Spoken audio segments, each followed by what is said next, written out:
নবী বলে হায় কেঁদে কেঁদে দিন যায় পাইনি দিদার ঘুমে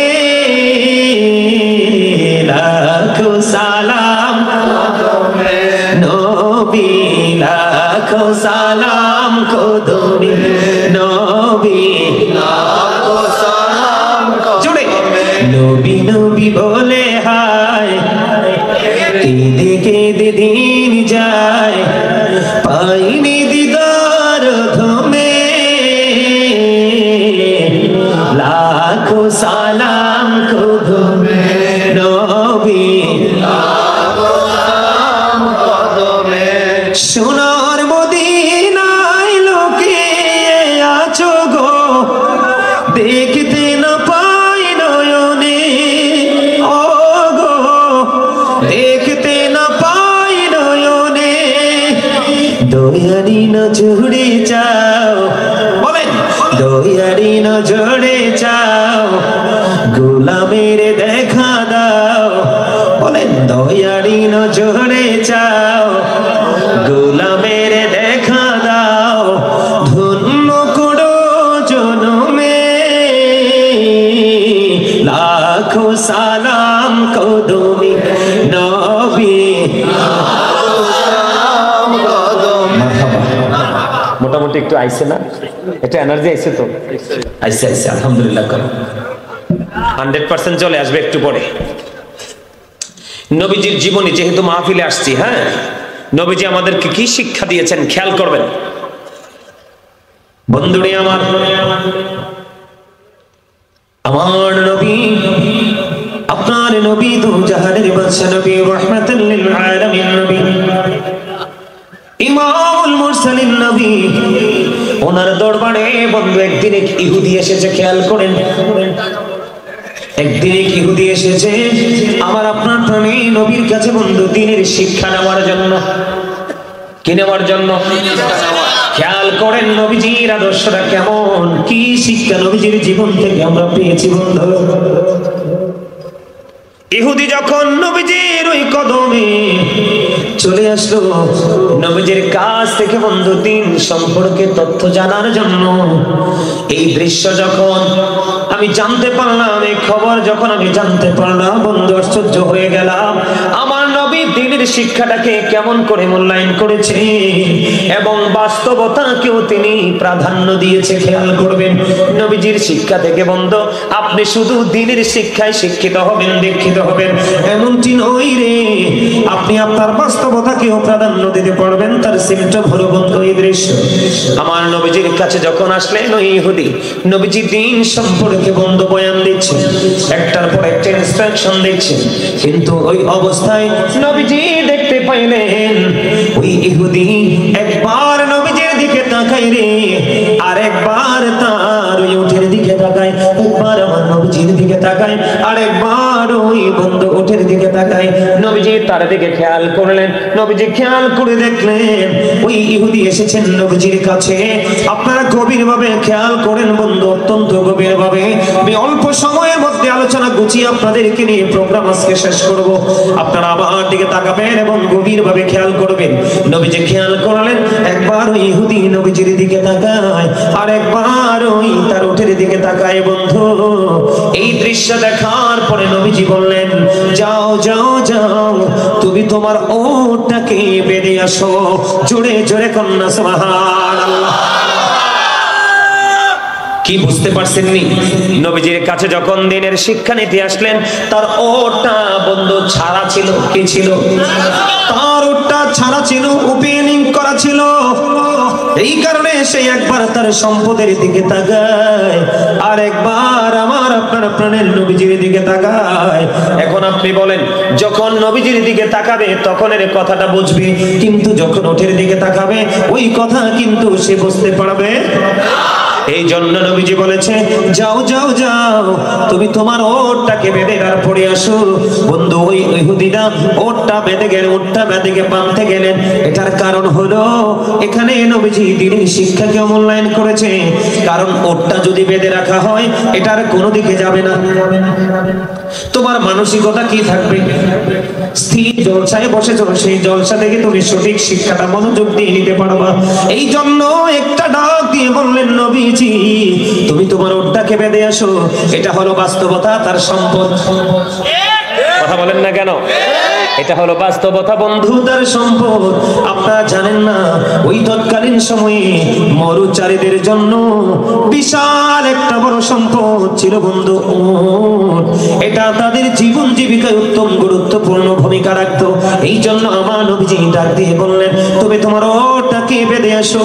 তার মানে তোমার সম্পদটাকে তুমি সুরক্ষিত করো, আবার ওটটা বেঁধে তুমি আমার আলোচনা শুনতে আসো। তুমি দ্বীনের শিক্ষাটাও সঠিকভাবে নাও। জুড়ে জুড়ে কন্যা সুবহানাল্লাহ। এখন আপনারা আমাকে বলেন, এই জায়গায় যে আমি আপনাদেরকে নিয়ে আসলাম, আপনারা বলেন আজকে যারা দুনিয়ার কাজের অজুহাত দিয়ে, পৃথিবীর কাজের অজুহাত দিয়ে তারা বাড়ির মধ্যে বসে রইল, ঘরের মধ্যে বসে রইল, ব্যবসা প্রতিষ্ঠানে বসে রইল, এই মাহফিল আগামী দিন বন্ধ হবে না। বেঁচে থাকলে আমার 1 বছর পরে হবে, ঠিক কিনা বলেন?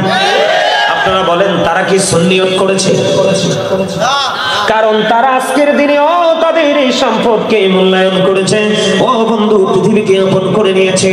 সূরা আলী ইমরানের 185 নম্বর আয়াতে আমার আল্লাহ বলে দিয়েছেন, ওয়াল হায়াতুদ দুনিয়া ইল্লা মাতাউল গুরুর। এই দুনিয়ার জীবন, এই পৃথিবীর জীবন একটা ধোঁকা ছাড়া কিছুই নয়। তুমি বন্ধু নবীজির এই শিক্ষা তুমি নিতে পারোনি।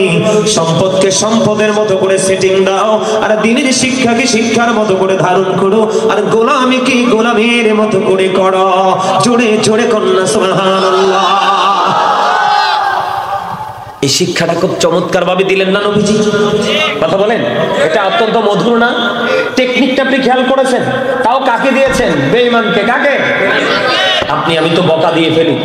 এখানে সবচেয়ে বড় লক্ষণীয় যে বিষয়টা, নবীজি কিন্তু তাকে কি করতে পারতো?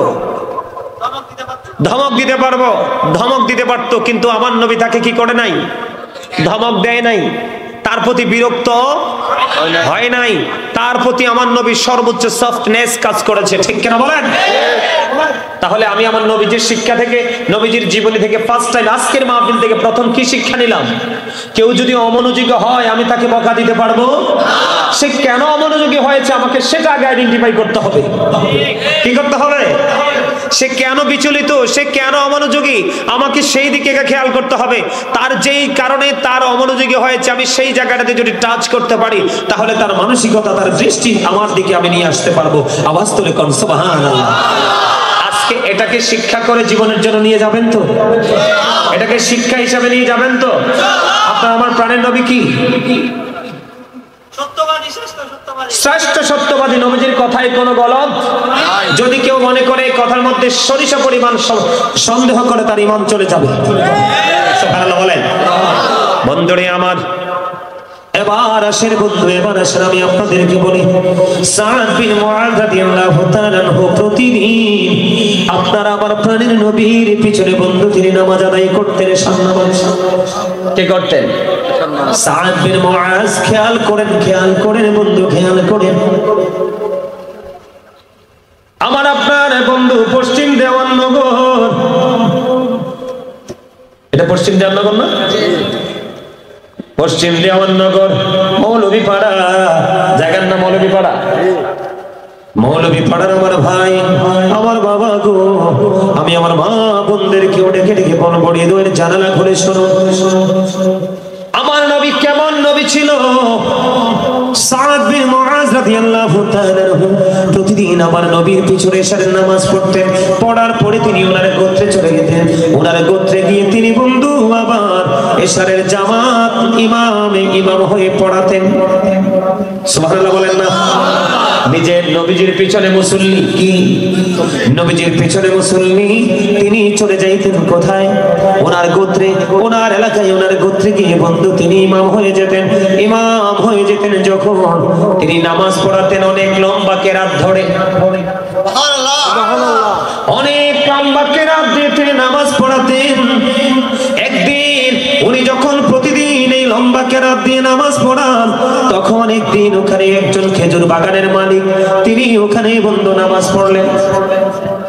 কিন্তু নামাজ পড়তে গিয়ে দেখতে পাইলেন ওই সাদ বিন মুআজ লম্বা লম্বা কেরাত দিয়ে নামাজ পড়ে একদিন তিনি জামাত ছেড়ে দিয়ে, খেয়াল করেন, একদিন তিনি জামাত ছেড়ে দিয়ে একাকী নামাজ পড়ে তিনি খেজুর বাগানে পানি দিতে চলে গেলেন। এবার আপনার আমার প্রাণের নবীর কাছে বন্ধু এই তথ্য চলে গেল, মেসেজটা চলে গেল। আপনার আমার প্রাণের নবীর কাছে যখন খবর চলে গেল, আমার নবী, আপনার নবী, দু জাহানের বাদশা নবী, যিনি জামাতে নামাজ পড়েননি, যিনি জামাত ত্যাগ করেছেন, ওনাকে আমার নবী একটা বারের জন্য শাসন করেননি, একটা বারের জন্য আমার নবী ডাকেননি। তিনি ডেকেছেন ইমাম সাহেবকে, জুড়ে কোন আল্লাহু আকবার। ডেকেছেন কাকে? ইমাম সাহেবকে ডাকলেন বন্ধু। ইমাম সাহেবকে যখন ডাকলেন, ইমাম সাহেবকে ডেকে পাঠালেন। এবার নবীজির কাছে যাওয়ার পরে আমার নবীজি ওই সাদ বিন মুআজ তার গোত্রের জামাতের ইমাম, আমার আপনার প্রাণের নবীজি একটা ডাক দিয়ে বলল, তুমি যখন লম্বা নামাজ পড়াবে, লম্বা জামাত পড়াবে, তখন তুমি লম্বা কেরাত দিয়ে নামাজ পড়িও না, কারণ তোমার পিছনে অসুস্থ থাকতে পারে, বার্ধক্যজনিত সমস্যায় ভোগে এমন লোক থাকতে পারে। কথা বলেন না কেন? বিভিন্ন সমস্যার সম্মুখীন মানুষ থাকতে পারে। এই জন্য তুমি লম্বা কেরাত দিয়ে নামাজ পড়িও না, লম্বা কেরাত দিয়ে নামাজ পড়িও না। কেউ কৃষিকাজে, কৃষি জমিতে পানি দিবে বা সেচ দিবে, ঠিক কিনা বলেন? কেউ বা ব্যবসায় চলে যাবে। কারণ নবীজি ওই খেজুর বাগানের মালিককে ধমক দিতে পারতেন, শাসন করতে পারতেন। নবীজি তাকে ডাকলেন না, তাকে নিয়ে নবীজির কোনো ইন্টারেস্ট দেখা যায় নাই। তার কারণ হলো আমার নবীজি বলে দিয়েছে, তুমি জামাত লম্বা জামাত যখন পড়াবে, বড় জামাত পড়াবে, তুমি ছোট্ট ছোট্ট কেরাত দিয়ে তুমি নামাজ পড়াবে। কারণ তোমার এই বড় নামাজের কারণে এমন মুসল্লি থাকতে পারে সে বিরক্ত হয়ে যাবে, কারণ সে অসুস্থ, ঠিক কিনা বলে? এইরকম অনেক সমস্যার সম্মুখীন রোগী জামাতে অ্যাটেন্ড করে কি করে না? কেন বললেন? নবীজি বললেন মুমিনের জন্য ইবাদত নামাজ যেমনি ফরজ, তেমনি অর্থ উপার্জন করা, জীবিকা নির্বাহ করা, জীবন জীবিকার জন্য নিজে বাহির হইয়া ওই খেজুর বাগানে পানি দেওয়া, এটাও মুমিনের জন্য বড় ইবাদত।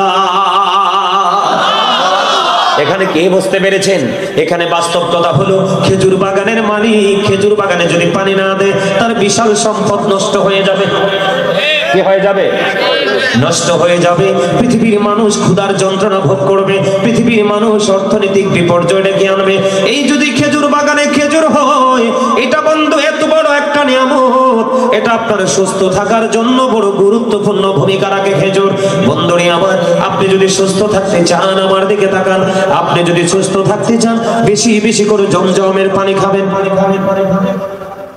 সুবহানাল্লাহ বলেন না?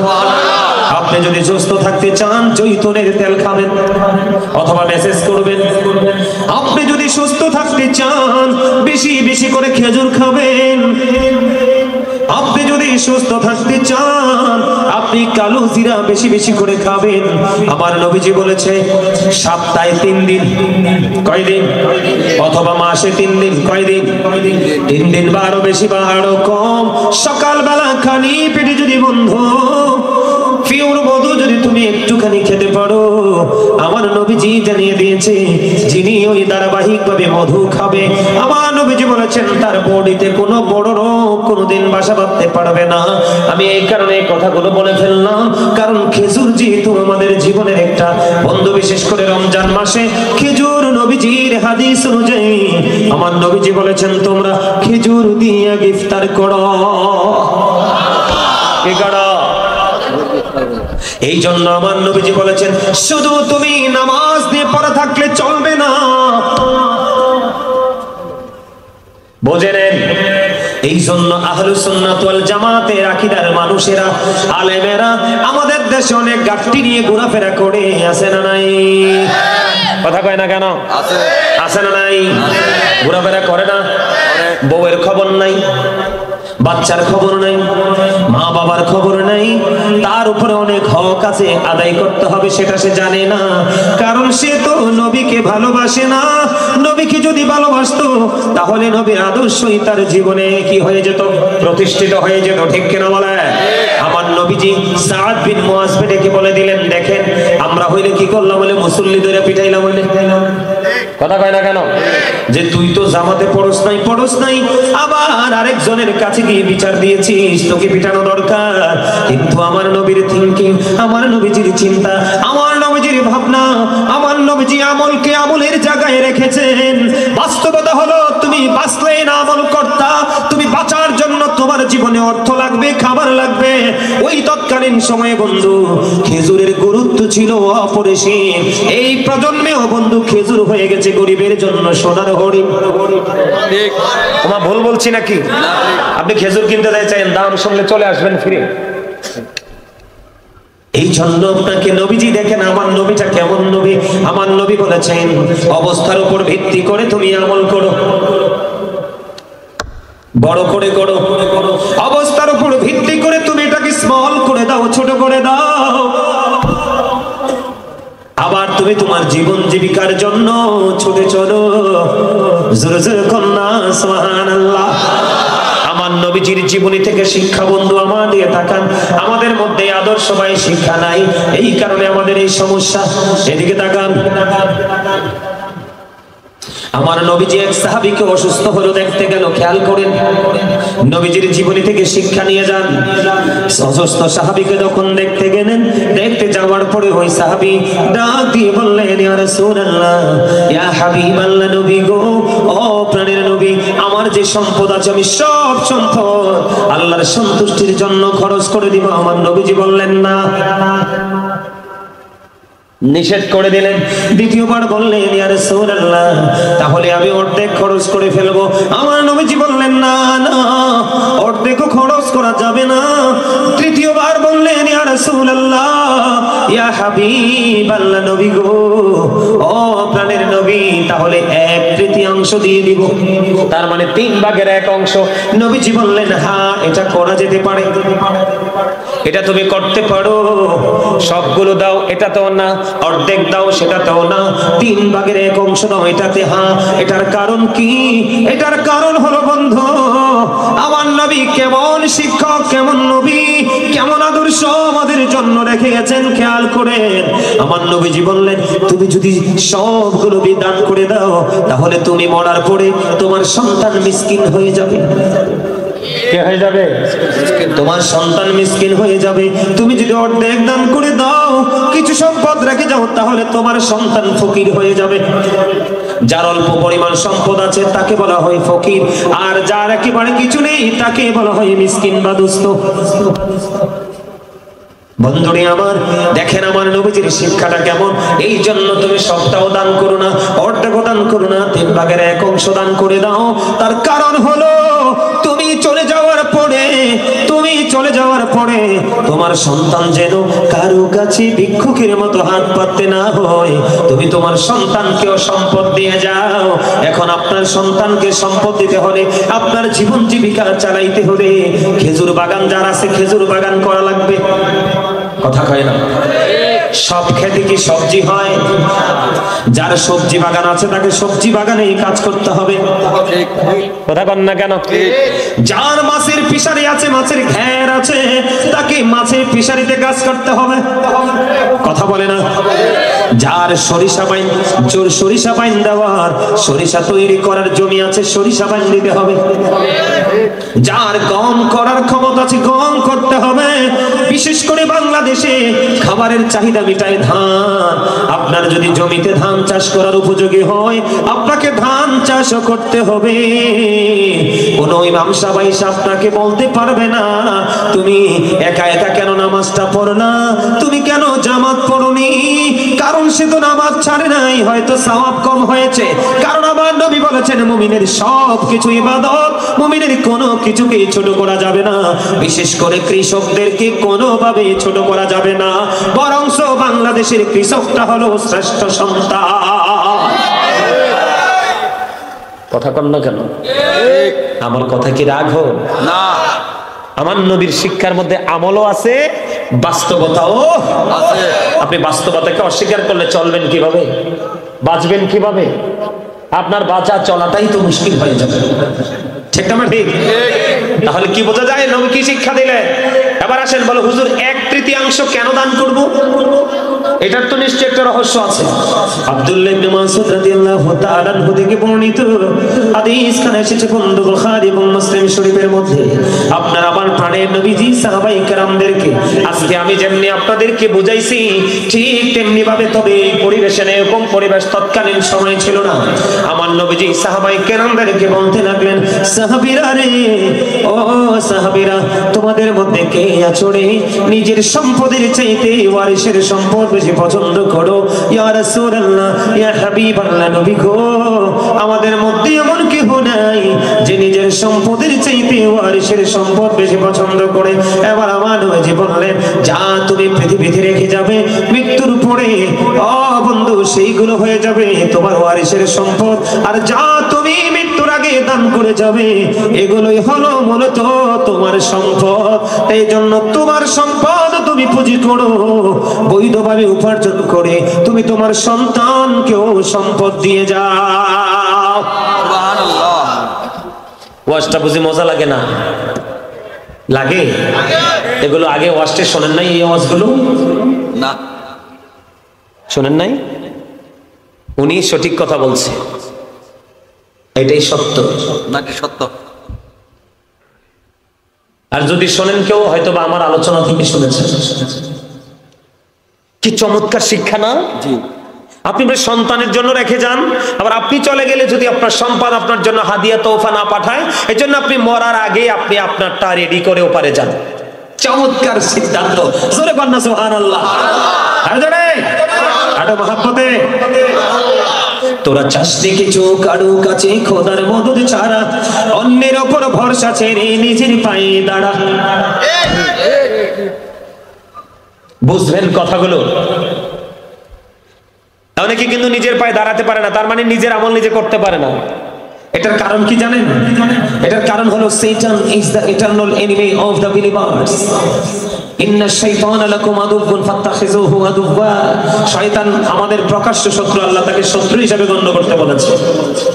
তবে তবে আপনারা আজকে পরীক্ষায় বিজয়ী হয়েছেন, আপনারা যারা এসেছেন আপনারা পরীক্ষায় বিজয়ী হয়েছেন। কেমনে জানেন?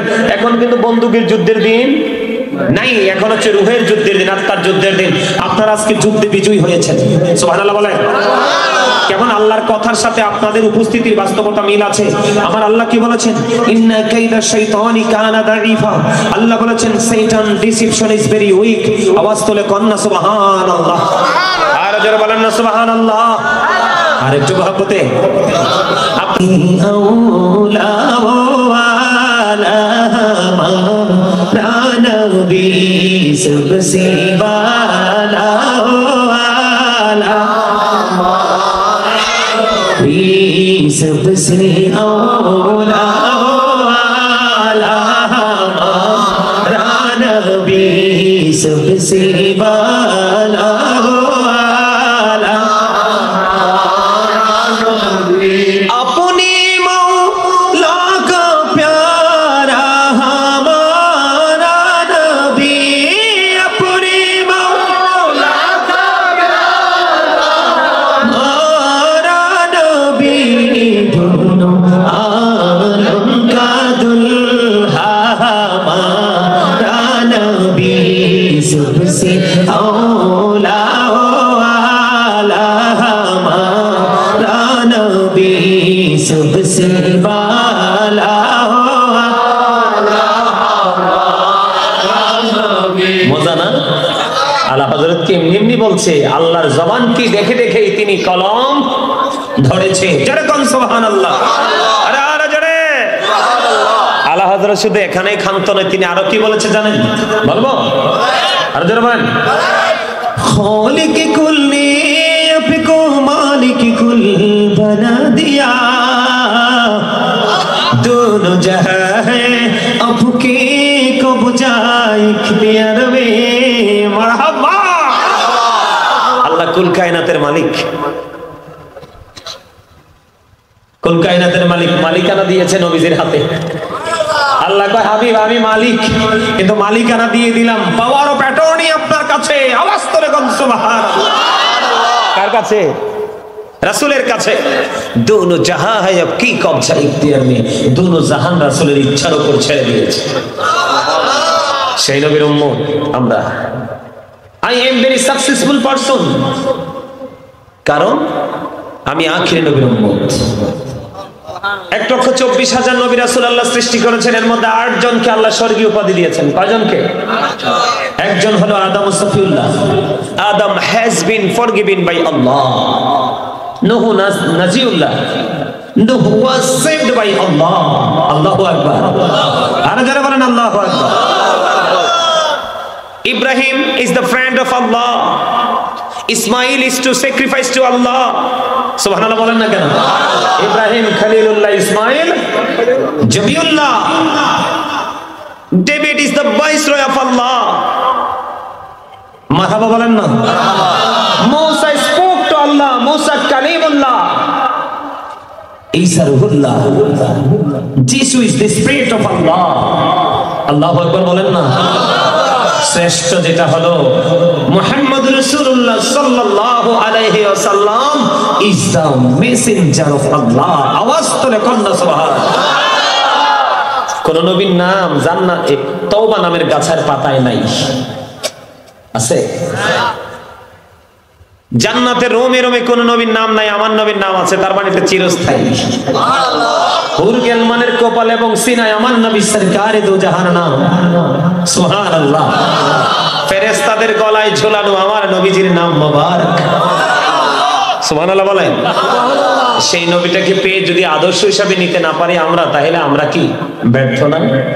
কথা বলেন, ব্যর্থ না? আল্লাহ কিন্তু বলছে আমাদেরকে সুন্দর করে বানাইছে। কি করে? এখন আমরা একটু অসুন্দর হয়ে গেছি। কি হয়ে গেছি? কেন? আমাদের ঘাড় একটু মোটা হইছে। আমাদের ঘাড়টা কি একটু মোটা হইছে, হাঁটতে পারি, ধরতে পারি, চলতে পারি, দেখতে পারি, কইতে পারি, এজন্য আমাদের ঘাড়টা একটু মোটা হইছে। কিন্তু আল্লাহ ডেকে ডেকে কি বলে জানেন? যখন তোমার কেউ ছিল না তখন ছিলাম আমি, এখন তোমার সব হয়েছে, পর হয়েছি আমি। যখন তোমার কেউ রবে না রব শুধু আমি, আমার কাছে আসতে হবে মনে রেখো তুমি। মিনহা খালাকনাকুম ওয়া ফিহা নুঈদুকুম ওয়া মিনহা নুখরিজুকুম তারাতান উখরা। অস্বীকার করার সুযোগ আছে? কথা বলেন আছে? আছে। বুদ্ধিমান মানুষ যারা তারা বুঝবেন আল্লাহর প্রতি শহীদ যারা, উচ্চ তাদের শান, মহান খোদা করেন তাদের এমন জীবন দান। রূহ তাদের বানাইয়া সবুজ বরণ পাখি, জান্নাতুল ফিরদাউস বিছে দেন যতনে রাখি। সেটাই থাকি খাই তাহারা জান্নাতি ফলমূল, ওরে বেড়ায় রয় হামেশা খুশিতে মশগুল। কথার অর্থ বুঝেন? বিশ্লেষণ করতে পারবো না, এক্সপ্লেইন করতে পারবো না। আপনাদেরকে অ্যাক্টিভ করার জন্য এত কথা বলছি। চট্টগ্রামের জমিনে এমন মাহফিল আমার জীবনেও করিনি। ঈদ মিলাদুন নবী যে চাঁদ গেল গত রবিউল আউয়াল, মাত্র একটা প্রোগ্রাম করছি কুমিল্লার ওই চেটে। সারা মাস চট্টগ্রামে ছিলাম। রাতে গেছি সকালে আসছি, রাতে গেছি সকালে আসছি। আমি আবার কারো বাড়িতে কিছু খাই না, কারো বিছানায় শুই না। এজন্য যত দূরে যাই আল্লাহর নাম নিয়ে বাড়ি চলে আসি। যেমন আগামী 2 দিন ঢাকাতে থাকবো, কিন্তু থাকবো না, যাবো, প্রোগ্রাম করে আসবো, পরের দিন আবার যাবো। এটা হচ্ছে আমার কাজ। চট্টগ্রামের জমিনে রাত যত গভীর হয় প্রেমিক তত বাহির হয়, ঠিক কিনা বলেন? অন্যান্য জেলাতে রাত যত গভীর হয় প্রেমিক সব, কথা বলেন না কেন? এজন্য আমি সুন্নিয়তের রাজধানী বলি চট্টগ্রামে, কিন্তু আগামী দিন থেকে মনে হয় আর বলা যাবে না। এত দুর্বল হলে চলবে? এত দুর্বল হলে চলবে? একটা কথা মনে রাখতে হবে সবাইকে। আমার আলোচনা কিন্তু এগুলো নয়, আমি ওয়াজে ঢুকবো, আপনাদেরকে বোঝাচ্ছি, বিভিন্ন দিকে একটু বিচরণ করছি আপনাদের অ্যাক্টিভ করার জন্য। আপনি কি আপনাকে সফল বলতে পারবেন? আমি কি আমাকে সফল বলতে পারবো? পারবো না, কারণ সফলতার কোনো চিহ্ন আপনার আমার মধ্যে নেই। আমরা জাস্ট ফর্মালিটি মেনটেন করি, কিন্তু সবাই ফর্মালিটি করে না, রিয়েলও আছে। আছে না নাই? অবশ্যই আছে। কিন্তু আমার নবী সফল। সুবহানাল্লাহ বলেন। আরে জনে এটা যদি কোনো মুসলমান বলতো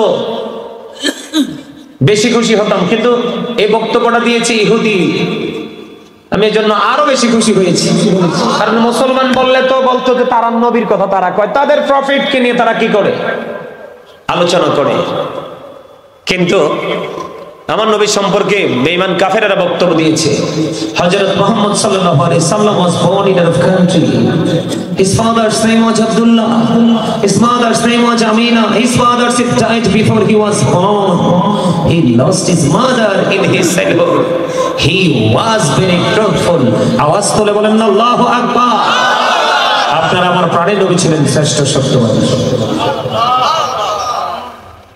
মনে রাখতে হবে, honesty is the best policy. সততাই সর্বোত্তম পন্থা। এর চেয়ে উত্তম আর কোন পন্থা হতে পারে? কথা বলেন, পারে? পারে। এই জন্য বলেছি আজকের ওয়াজ নেগেটিভ এন্ড পজিটিভ, এই দুটোর মধ্যে কতটুকু ডিসটেন্স, পার্থক্য কতটুকু, সেটা নিয়ে আজকে আলোচনা করব। নবীজির জীবনী থেকে, আমার প্রাণের নবীজির জীবনী থেকে আজকে আমাকে বলা হয়েছে, আমার হচ্ছে না দাওয়াত দিছে, তার নাম কি জানি, বক্তিয়ার। বক্তিয়ার পরে ও রাস্তা পাগল একটা জ্বালাইয়া মারছে আমারে। এই প্রেম কিন্তু কখনোই বিফলে যাবে না। এটা আমি ওয়াজ করিনি তো, আল্লাহ বলেছে, আমি নিজেই তো প্রেম। আমি প্রেমে পড়ে আমি আমার হাবিবকে বানাইছি। সুবহানাল্লাহ বলেন। আমার এবং আমার হাবিবের প্রেমের উজ্জ্বল দৃষ্টান্ত হিসাবে আমার হাবিবের নূর থেকে কুল কায়নাত সাজিয়ে দিয়েছি। এর মধ্যে শ্রেষ্ঠ হলো মানুষ। আপনার আমার কাছে পৃথিবী সুন্দর, আল্লাহ ডেকে ডেকে বলে বান্দা তোমার কাছে দুনিয়া সুন্দর, কিন্তু আমি আল্লাহর কাছে সবচেয়ে সুন্দর হলে তোমরা। সুবহানাল্লাহ বলো না কেন? এটা আমি বলছি নাকি? আল্লাহই তো বলছে, লাকাদ খালাকনাল ইনসানা ফি আহসানি তাকবীর। সূরা 3 কোরআন শরীফের 30 পারা। সূরা ইনফিতরে আল্লাহ বলেছেন ফি আইয়ি সূরাতিন মা শাআ রাক্কাবাক। আল্লাহ বলতেছে মানুষকে আল্লাহ ইচ্ছে মতো করে বানাইছে। সুবহানাল্লাহ বলেন। আল্লাহ রাব্বুল আলামিন মানুষকে সুন্দর করে বানাইছে, ইচ্ছে করে বানাইছে। বানানোর পরে আল্লাহ রাব্বুল আলামিন বলতেছে মানুষ সুন্দর রাখার জন্য আমি একটা রাস্তা দিছি। কি দিছি? সেই রাস্তাটার নাম কি? ইন্নাদ দীনা ইনদাল্লাহিল ইসলাম। Islam is not only a religion but also complete code of life. এই সুন্দর রাস্তাটার মধ্যে আপনার আমার জন্য পরিপূর্ণ এবং পূর্ণাঙ্গ জীবন ব্যবস্থা আছে। সুবহানাল্লাহ বলেন না? এখন এই পরিপূর্ণ পূর্ণাঙ্গ জীবন ব্যবস্থাটাকে আপনার গঠন করতে হলে যেতে হবে কার কাছে? মদিনাওয়ালার কাছে। কার কাছে? মদিনাওয়ালার কাছে। বলে হুজুর আমার নবী তো চলে গেছে, আমি তো ওইরকম আমল নাই আমার, আমি যে রাসূলের কাছ পর্যন্ত যেতে পারবো। হ্যাঁ, আপনি যেতে পারবেন না। জানে আল্লাহ, জানে যে বান্দা ধীরে ধীরে মদিনাওয়ালার কাছ থেকে অনেক দূরে চলে যাবে, কিন্তু তার মনে মদিনাওয়ালার প্রেম থাকবে। কিন্তু তার জন্য কি করণীয় আল্লাহ, আমার আল্লাহ এটা জানতেন। এই কারণে আমার আল্লাহ বলে দিয়েছেন, join with my dear people, come to my paradise. আমার আল্লাহ বলেছেন join with my dear people, আমার প্রিয় লোকেদের সাথে যুক্ত হও, কাম টু মাই প্যারাডাইস, আমার জান্নাতে চলে আসো। আল্লাহ বলেছেন হক্কানি আলেম এবং হক্কানি আল্লাহর ওলিদের সাথে যুক্ত হও আর তাদের সাথেই আমার জান্নাতে চলে আসো।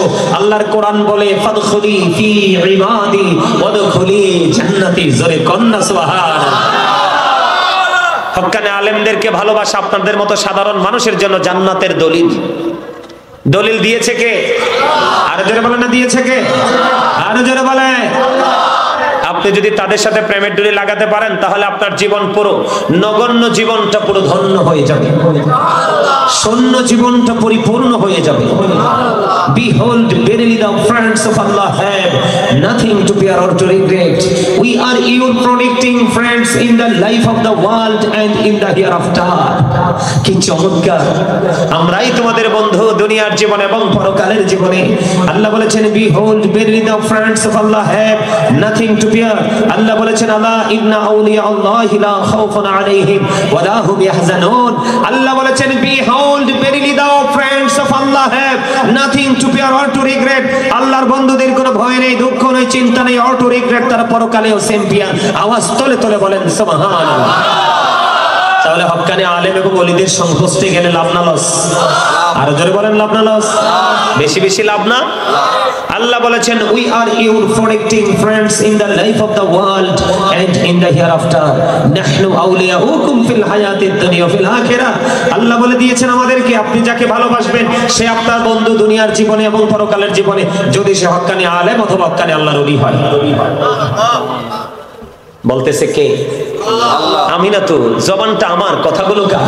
আল্লাহ। এখন আপনাকে পরিপূর্ণ জীবন গঠন করতে হলে ইসলামের রং লাগাতে হবে।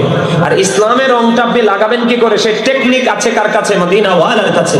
এখন মদিনাওয়ালা তো চলে গেছে সশরীরে, যদিও নবীজি জিন্দা আপন আপন রওজায় উম্মতকে দেখেন, কিন্তু আপনি আমি এত দুর্বল উম্মত ওই পর্যন্ত যেতে পারছি না। আপনার আমার জন্য সহজ রাস্তা হলো আপনার আশেপাশের আহলুস সুন্নাত ওয়াল জামাতের অন্তর্ভুক্ত আলেম ওলামা। তার কারণ আহলুস সুন্নাহ ওয়াল জামাত ইজ দ্য বেস্ট পার্টি। আওয়াজ তুলে কন্না সুবহানাল্লাহ। মা আনা আলাইহি ওয়া আসহাবি, জোরে জোরে কান আল্লাহু আকবার। তাহলে আপনাকে কি করতে হবে? হক্কানি আলেম এবং ওলিদের সাথে প্রেম করতে হবে। হবে কি হবে না? এখন আমার নবী সুন্দর চরিত্র, উত্তম চরিত্রের অধিকারী আমার আল্লাহ বলেছেন কোরআনে, কিন্তু আপনি আমি সুন্দর হতে পারলাম না। এটার কারণ কি? এটার কারণ হলো আমরা সুন্দর মানুষের সাথে যুক্ত হতে পারি না।